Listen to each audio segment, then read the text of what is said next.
नमस्कार दोस्तों, मेरा नाम है उत्कर्ष मिश्रा और आज हम लोग एक टॉपिक करने वाले हैं और इस टॉपिक का नाम है द आइडिया ऑफ सत्याग्रह।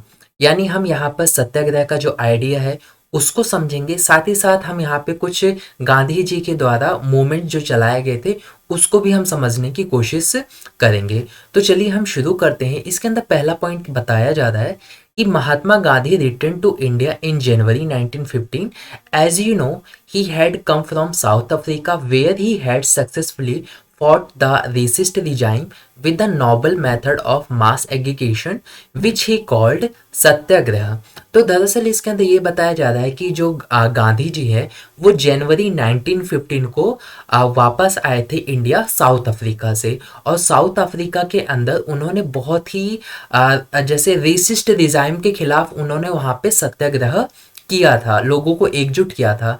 अब रेसिस्ट डिजाइन क्या होता था कि आपने सिविक्स की बुक्स में इवन आपने पढ़ा भी होगा कि साउथ अफ्रीका के अंदर रंग के हिसाब से भेदभाव किया जाता था। इट मीन्स कि अगर आप गोरे हो तो उनके लिए अलग ट्रीटमेंट होता था, अगर आप काले हो तो उसके लिए अलग ट्रीटमेंट होता था। गोरे इन द सेंस जैसे फॉरेनर लोग होते हैं बहुत ज़्यादा एकदम गोरे, अगर आप वो हो तो आपके लिए अलग मतलब चीज़ें होंगी, जैसे आपके लिए फैसिलिटीज़ अच्छी होंगी। लेकिन अगर आप काले हो तो वहाँ पर आपके साथ डिस्क्रिमिनेशन किया जाता था। इवन ब्लैक पीपल्स के लिए अलग वॉशरूम्स हुआ करते थे, उनके लिए अलग सिनेमा हॉल हुआ करते थे।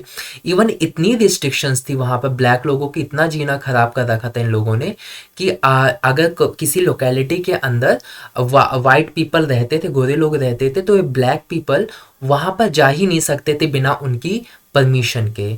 और ये इस तरीके की कितनी प्रॉब्लम लोगों को सहना पड़ता था। तो गांधी जी इसी के खिलाफ वहाँ पे सत्याग्रह करके आए थे कि ये तो बहुत ही गलत है, ऐसा डिस्क्रिमिनेशन नहीं होना चाहिए। तो उसी का एक इमेज यहाँ पर दिया गया हुआ है। हालांकि इससे एग्जाम में नहीं पूछा जाएगा, लेकिन आप लोगों की जानकारी के लिए इवन बुक में भी दिया दिया हुआ था, तो आप देख लो। तो ये सत्याग्रह का एक रैली का एक पार्ट है जो कि ये साउथ अफ्रीका के अंदर का ये इमेज है और ये 6 नवंबर 1913 को लिया गया इमेज है। और आप ये पढ़ सकते हो कि यहाँ पर क्या क्या इस दिन हुआ था। वैसे एग्जाम में ही नहीं पूछा जाएगा।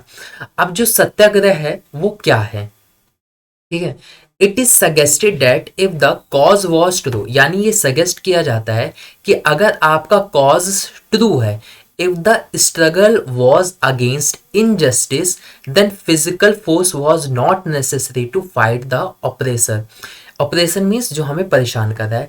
गांधी जी का ये कहना था, सत्याग्रह का ये मतलब है कि अगर आपका कॉज सही है, यानी जिस चीज के लिए आप लड़ रहे हो वो एकदम सही है, तो उसके लिए आप लोगों को इनजस्टिस करने की कोई ज़रूरत नहीं है। इट मीन्स आपको फिजिकल फोर्स करने की ज़रूरत नहीं है, आपको उसके लिए लड़ाई करने की कोई ज़रूरत नहीं है।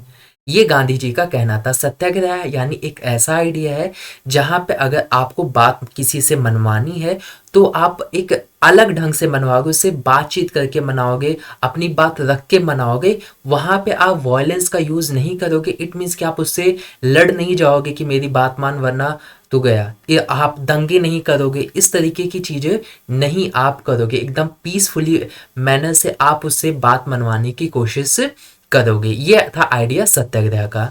अब इसके अंदर अगला पॉइंट यही बताता है कि विदाउट सीकिंग वेगनेस, यानी बदला लेना, और बीइंग एग्रेसिव यानी बिना गुस्से हुआ, सत्याग्रह यानी जो सत्याग्रह का आइडिया को फॉलो करता है उसे सत्याग्रही कहते हैं।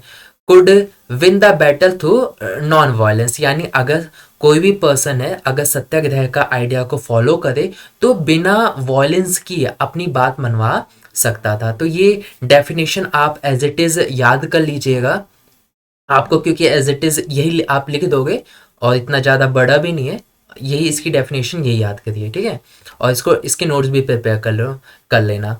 अगला पॉइंट क्या बताता है कि people including the oppressors had to pursue to the see the truth people instead of being forced to accept truth through the use of violence।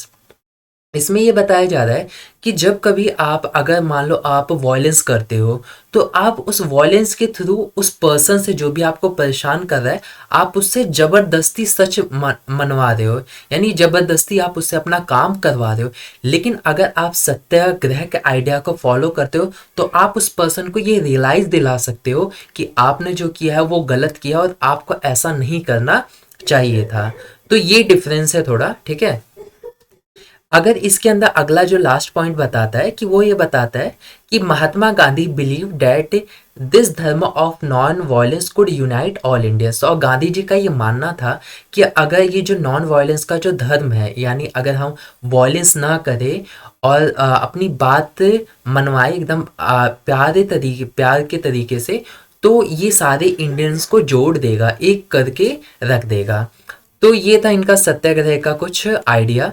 अगर हम अगला देखें, तो मैंने जैसा कि बताया कि गांधी जी जब वापस आए थे साउथ अफ्रीका से, कि ये नोट डाउन कर लेना, 1916 को आए थे। कहाँ से आए थे? साउथ अफ्रीका से। एक कहाँ गया पॉइंट ये, हाँ ये रहा। ये आप सॉरी 1915 को आए थे वो। तो 1915 का एक ये ऐड कर लेना नोट्स के अंदर, और जो सत्याग्रह का जो आइडिया है वो ऐड कर लेना अपने नोट्स के अंदर। अब जब वो वहाँ भारत आए थे साउथ अफ्रीका से, तो उन्होंने कुछ मूवमेंट्स वगैरह किए थे, कुछ आंदोलन वगैरह चलाए थे, वो यहाँ पर जिक्र है और ये एग्जाम में पूछा जा सकता है। तो इसको इसको भी याद कर लेना, एज इट इज इसके नोट्स बना लेना। पहला पॉइंट क्या बताया जा रहा है? After arriving in India, Mahatma Gandhi successfully organise satyagraha movements in various places.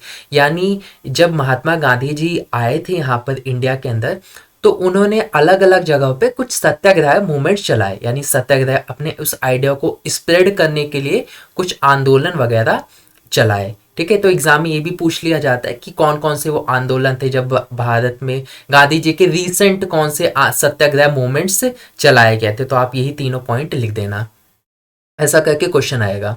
In 1917 he travel to Champaran इन बिहार, यानी बिहार के अंदर एक जगह है जिसका नाम है Champaran, to inspire the peasants to struggle against the oppressive plantation system.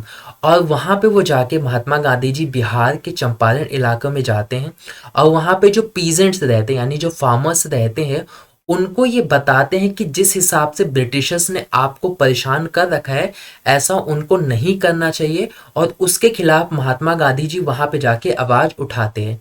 दरअसल इसके अंदर क्या होता था कि जो चंपारण का इलाका है, वहाँ पे इंडिगो की खेती होती थी, यानी नील की खेती होती है, जो हम कपड़ों में डालते हैं ना अपने रंग करने के लिए, नीला करने के लिए। तो उसका यूज़ वहाँ से उसकी खेती वगैरह हुआ करती थी।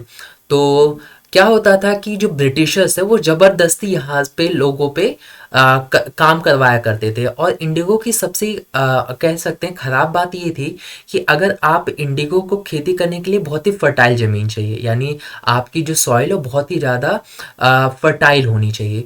दूसरी चीज़ क्या होती थी कि अगर आपने इंडिगो की खेती की है, तो उसके अंदर क्या होता था कि लगभग आपकी 3-4 साल, या कह सकते हो 4 से 5 साल तक ज़मीन आपकी क्या हो जाती थी? बंजर हो जाती थी। यानी जो सॉइल है उसकी फर्टिलिटी लूज हो जाती थी, वो ख़राब हो जाता था। अगर उसके बाद कोई अगर इंडिगो की खेती की, उसके बाद जस्ट तुरंत बाद आपने कोई फसल ग्रो किया, तो वो उतनी अच्छी प्रोडक्शन नहीं देगा। 4-5 साल के लिए उसको रेस्ट देना पड़ेगा, ताकि नेचुरली वो अपनी फर्टिलिटी को बढ़ा पाए सॉइल। तो इस वजह से पीजेंट बहुत ही ज़्यादा परेशान थे, वो इंडिगो की खेती नहीं करना चाहते थे। इवन अगर करते भी तो उनको उतना जिस हिसाब से उनको पैसा मिलना चाहिए था, वो उनको नहीं, ब्रिटिशर्स देते थे। तो इस वजह से चंपारण के जो लोग थे वो बहुत ही ज़्यादा परेशान हो चुके थे कि ये तो बहुत ही गलत उनके साथ हो रहा है। तो महात्मा गांधी वहाँ पे जाके उन लोगों को उनके खिलाफ लड़ रहे थे और सत्याग्रह के आइडिया को भी स्प्रेड कर रहे थे। देन हुआ 1917 के अंदर again he organise the satyagraha to support the peasants of the Kheda district of Gujarat. यानी गुजरात के अंदर जो खेड़ा डिस्ट्रिक्ट है, वहाँ पे भी उन्होंने एक सत्याग्रह ऑर्गेनाइज किया, ताकि यहाँ पे भी जो गुजरात के जो पीजेंट्स हैं, बेसिकली खेड़ा डिस्ट्रिक्ट के जो पीजेंट्स हैं, उनको सपोर्ट मिल सके। अब यहाँ के लोगों की क्या प्रॉब्लम थी? तो इंडिगो प्लांटेशन सिस्टम से परेशान थे, इंडिगो की खेती से परेशान थे, ज़बरदस्ती करवाई जाती थी। लेकिन यहाँ जो गुजरात के लोग थे पीजेंट से, वो वो किस वजह से परेशान थे। तो affected by crop failure and the plague epidemic, तो यहाँ के जो किसान थे वो क्रॉप फेलियर की वजह से परेशान थे, यानी जो उनकी फसल है वो अच्छी नहीं हुई, यानी खराब हो गई, कीड़े वगैरह लग गए। एंड द प्लेगो एपिडेमिक, और प्लेगो एपिडेमिक की वजह से परेशान थे। प्लेगो एपिडेमिक दरअसल ये चूहों की वजह से फैलने वाली बीमारी होती है, तो इससे ये लोग बहुत ही ज़्यादा परेशान थे यहाँ के पीजेंट्स, किसान। The peasants of Kheda district could not pay the revenue and were demanding that revenue collection be relaxed। तो यहाँ अब इनका क्रॉप फेल हो चुका है, ऊपर से प्लेगो एपिडेमिक चल रहा है, तो यहाँ पे जो लोग थे वो बहुत ही ज़्यादा परेशान हो चुके थे। वो बस इतनी मांग कर रहे थे कि जो हम रेवेन्यू है वो पे हम नहीं कर पाएंगे।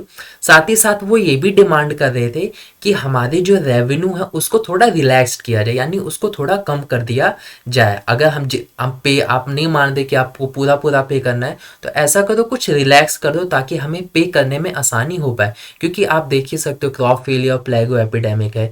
तो गांधी जी वहां पे गए, ब्रिटिशर्स इस बात को मान नहीं रहे थे, तो गांधी जी अगेन वहां पे गए और उन्होंने इस चीज को वहां पे भी उन्होंने सत्याग्रह के इस मूवमेंट को चलाया।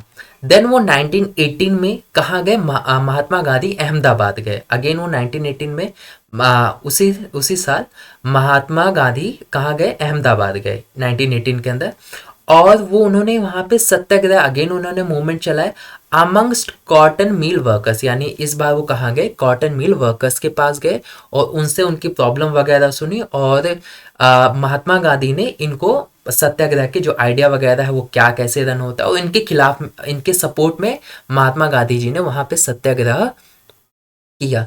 तो ये तीन जगह पे गए थे। 1917 को कहाँ पे वो गए थे, चंपारण गए थे बिहार के, और दूसरा वो गए थे खेड़ा डिस्ट्रिक्ट, और तीसरा वो गए थे 1918 के अंदर अहमदाबाद, जो कि गुजरात के अंदर ही आता है, वहाँ पे कॉटन मिल वर्कर्स से मिले थे। तो ये तीनों पॉइंट आप लोगों को याद अच्छे से होना चाहिए। ये तीनों पॉइंट नोट्स प्रिपेयर कर लेना। अगला वाला पॉइंट जो नेक्स्ट क्लास में आपको मैं करवाऊंगा, और इसका यहीं से बनता है मेनली, जो इसमें पूछा जाता है वो ये पूछा जाता है कि सत्याग्रह क्या है और गांधी जी कब रिटर्न हुए, ये याद कर लेना। 17 दूसरा अगेन 17 देन 18 को कहाँ कहाँ उन्होंने कौन कौन से मोमेंट किए, इसे याद कर लेना। और बेसिकली यहाँ से मैप का पूछा जाता है कि जैसे ये पूछ लेगा कि एक मैप में दे दिया, मार्क करके दिया गया कि गांधी जी सत्याग्रह के लिए गए थे और मार्क कर दिया कि कहाँ गए थे, फिर आपको पता होना चाहिए कि चंपारण वो गए थे 1917 को। तो इस तरीके से मैप से भी कुछ दे सकता है, तो आपको पता होना चाहिए, मैप के बेस से भी आ सकते वाला टॉपिक या कोई एग्जाम के अंदर। उम्मीद करता हूँ ये वीडियो आप लोगों को अच्छी लगी है। वीडियो अच्छी लगी है तो कमेंट करके मुझे ज़रूर बताइए कि वीडियो आपको कैसी मिली है, कैसी लगी है। नेक्स्ट वीडियो भी आप ज़रूर देखिएगा। मिलते हैं आप लोगों से नेक्स्ट वीडियो में, और तब तक के लिए आप लोग अपना ख्याल रखिए।